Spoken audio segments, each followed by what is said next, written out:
amüsieren will, ja, dann ist ganz gewiss auf Kölscher Art. Bei festlicher Gelegenheit et Schunkelen angebracht. So jetzt da springt mer op vom Stuhl, dann gibt mer gegenseitig sich die Hand. Glück, die sich stehen sind, die schöckeln her und hin. Ist das nicht schön?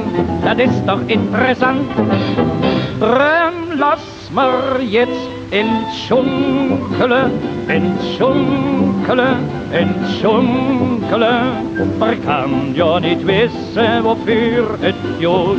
Man weiß nicht, wie lang et mit uns noch tut.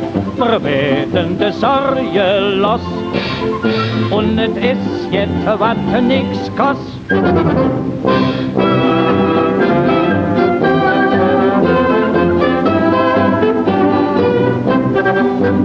Dat Schunkele ist een eigen Sache, die Idee kom in Köln op de Welt. Der Kölsche Schunkel da und nach, weil es schließlich Lieb und Ziel zusammenhält. Es spielt der Jahr keine Rolle, weil man von selber in Bewegung führt. Et deed dem jüngste Jong een Alfred neue Mut, dat is der Zweck, wie willen wir ja nicht. Drum lass mer jetzt Schunkele,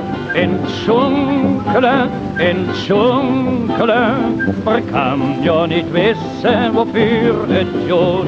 Man weiß nicht, wie lang et mit uns noch tut.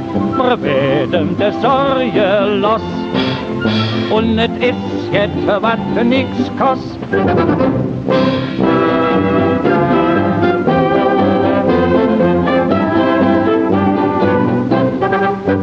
Wat het dat schließlich für ne Zweck, in ein Eck sich zu setzen wie ne Stief? Da stellt man sich am besten Jeck und man schüttelt sich die Sorgen all vom Lieb.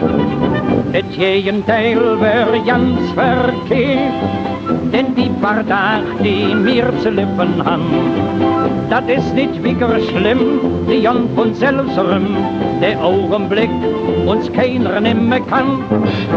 Drum lass mer jetzt Schunkele, Man kann ja nicht wissen, wofür et jod. Man weiß nicht, wie lang et mit uns noch tut. Wir werden de Sorge los. Und et is jetzt wat nix kost.